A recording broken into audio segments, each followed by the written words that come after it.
Hey guys, Ryan the Nerd here, and we are officially back, baby. So, if you don't know, that the basement got flooded about 2 months ago, so I couldn't make reviews down here because the basement was occupado by boxes and other stuff, and the floorboards were all missing. But yeah, to commemorate the official review thing that is back on the channel today, we're gonna be taking a look at Bendy, the Dark Revival Ink Demon. Or, as the box would say, just Bendy. It just says Bendy on here for some reason. I don't know why it just says Bendy on the box. Like, there's not much you can really do. This is clearly from Bendy, the Dark Revival, from the Bendy model here. And if you flip around to the back here, these are all characters from the Dark Revival. I don't know if they just couldn't fit, Bendy the Dark Revival on here because of the box, but like it would have taken up a lot less space than just having Bendy and the ink machine there. So I don't know what the hell's going on. But today we're gonna be taking a look at the Ink Demon. Now I got this guy about 2 months ago, and I was supposed to review him until the basement started to flood. So that's pretty much how life works, I guess. So what's really cool about this box, actually, is that I really do like the overall box on this. I don't like to spend too much time on boxes. I just kind of do like a 360 turnaround and stuff. But it actually looks really cool. From the inside of the box here, you can actually see what I'm guessing is probably the inside of the ink machine room. And you got some light going on there, so it makes the figure and the box actually pop out like he's coming out of a tunnel or something. Then on here, you got the Ink Demon there. You got Bendy coming around the corner there. And then you got a little small scale of what the figure looks like and what he comes with. On the side of the box, you got Bendy on here again. Flip around to the back, and you can see some more ink coming over the box here. Got another scale of Bendy there. And then you can also see some more, kind of screenshots of the actual figure there. And then you can also see some ink splotch there that's telling you to collect them all. You better listen to the ink guys. You gotta collect all these guys, or else Bendy's gonna, I don't know, shove you in his ink machine or something. I don't know. But yeah, and it just tells you what he comes with. So, very nice box. I really do like this. So, let's move on to the actual figure. That's right, guys. No more big box booms. I mean, you could definitely hear the impact of the box hitting the ground, but if you guys don't know, carpet. We have carpet floor now instead of hardwood. So every single time when I throw a box, it would make a loud, deafening sound, and everybody loves it so much, unless you wear headphones while wearing these videos.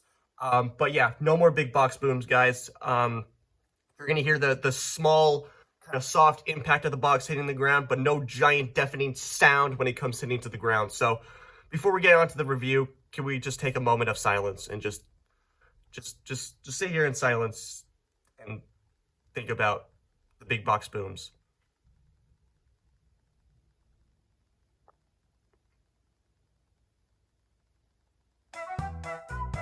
Sorry, I gotta finish this level real quick.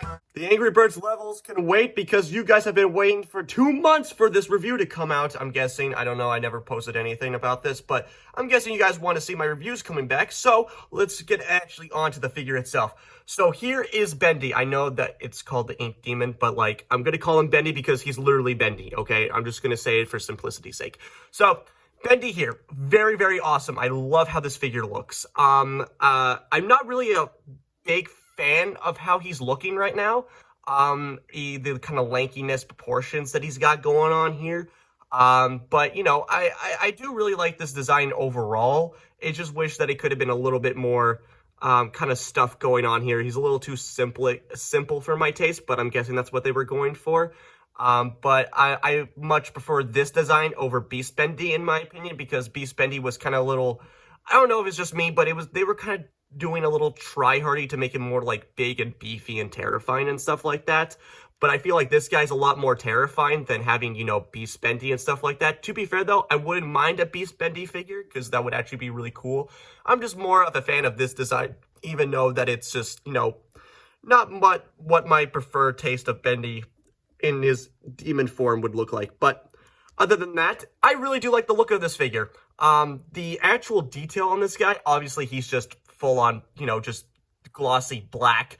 But the amount of detail that he actually has here is actually really cool. From the actual mouth detail there, The mouth is actually printed on to give it that like that 2D drawing effect, which actually looks really cool. But you can also see like the ink coming over his mouth here, which you can actually feel the ink kind of stopping, which is really, really cool. I wish the teeth would have actually been like, you know, like actual 3D plastic, like you can actually touch them and they're like poking out a little bit, but it actually doesn't look too bad with it just being printed because it is supposed to be like 2D and stuff like that and having like in a 3D environment. So looks really cool. You can see his tie there. The tie is actually, I thought that the tie was going to be made out of soft rubber, like these tendrils on the back here, but it's actually really hard plastic. And I feel like this might actually come off if you're playing with this guy or something like that. This bow tie here could definitely pop off, or like a piece of it could just break. So just be careful with that.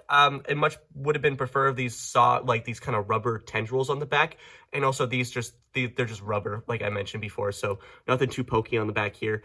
What is pokey is his giant spine that you can see through here. Very nice. You can also see his ribs coming there. And then you can also see his hips there as well. And then he's got his really, really, you know, kind of legs here, this really skinny, lanky legs here. Yep, he's just got the really skanky little legs with the little hooves and everything like that. Very nice.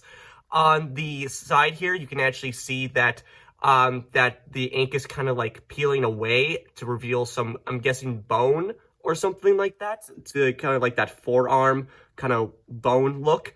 And then you can see his arm here, which you can actually see some actual bones coming through for like the knuckles and stuff like that. And then on his giant arm over here, you can actually see that he still has his glove here. And what's really cool is that the little dots on his like cartoon model, on his like little gloves or whatever, are actually coming out with ink and stuff like that, which looks really cool.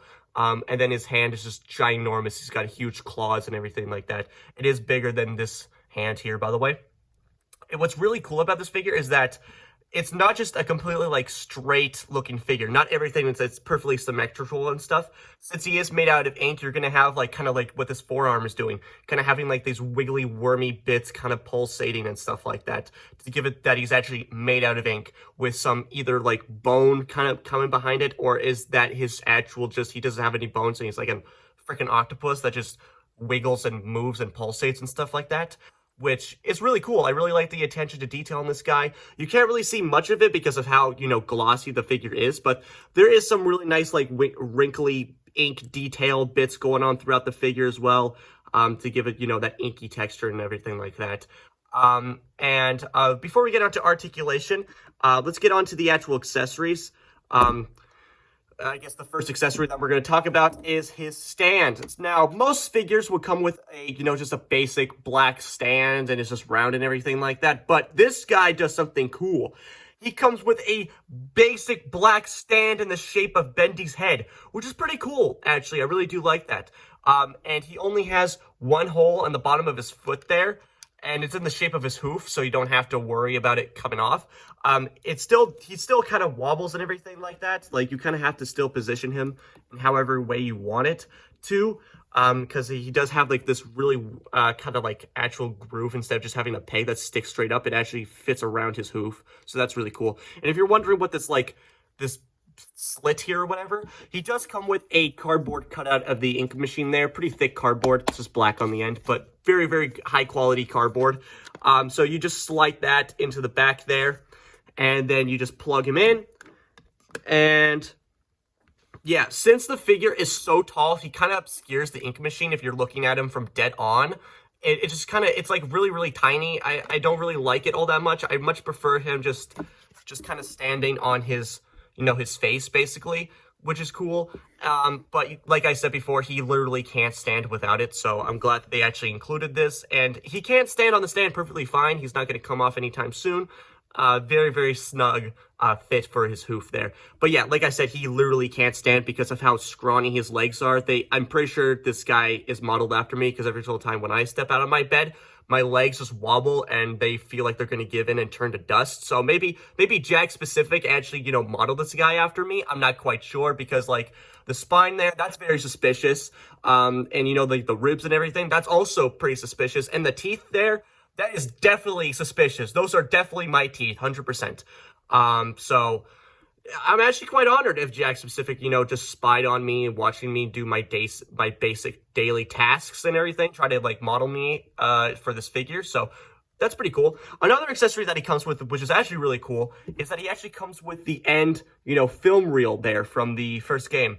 Very, very nice. I really like the detail. This is actually probably one of my favorite figure accessories that I've seen in a while, because just how, like, actual game accurate it is and how, like, the cartoony feel in there, everything like that. You can also see, like, the actual film kind of coming into the reel there as well.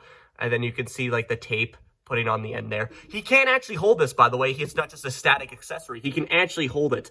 It takes a little while, but he can, in fact, hold it like, like he's about to slide in a coin to a giant, ATM machine or something like that. I don't know.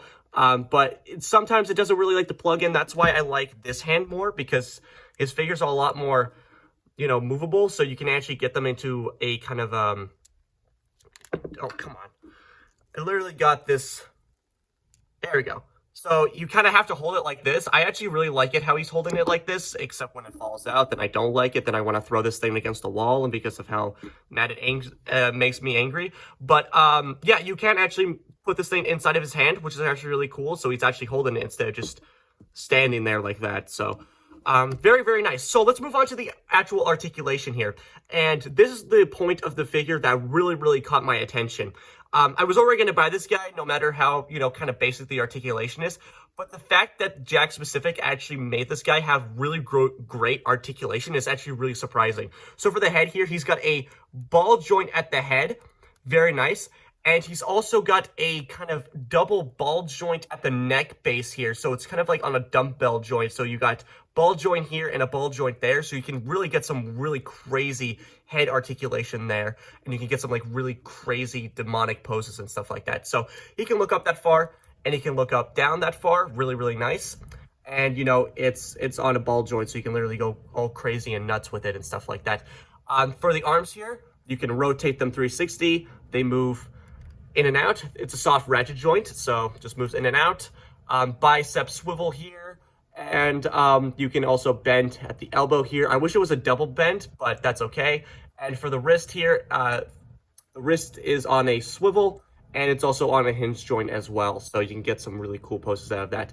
Same thing with this arm, just it's a lot more, longer and a lot more bigger than the other one. And then for the waist here, he's got a waist swivel. He's also got an ab crunch too, so he can really look down if you really want him to.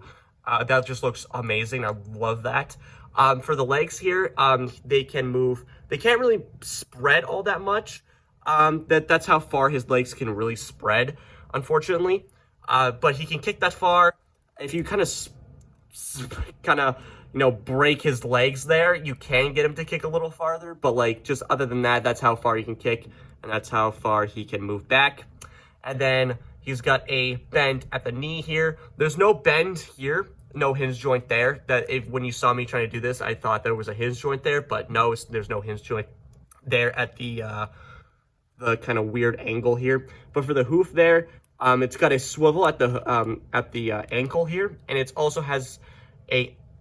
Oh, it's really tight though, but like there is, in fact, I'm gonna try to do it with this one. Yeah, so the ankles can actually, they're on a hinge joint so they can move up and down and stuff like that. So that's really, really cool. I love this figure so much. I think that this is a great figure. I highly recommend picking this guy up. You can find these guys at Walmart still. I'm still seeing these guys at Walmart. I'm probably going to pick up just regular Bendy because of how this guy really caught my attention for these figures. Because before we had these guys, we just had basic statues and everything like that of, the Bendy characters and plushies and stuff like that. But this is actually a really great figure to have if you're a Bendy collector like I am, or just a fan of the games also like I am. So like, this is just a really, really cool figure. I really like the articulation. The detail's awesome. I love this figure. And the accessories that he comes with, awesome, amazing. So yeah. That's going to do it for me, guys. I really hope you enjoyed this video. Like, comment, subscribe. I don't care what you do, but guess what time it is. So, bye, guys.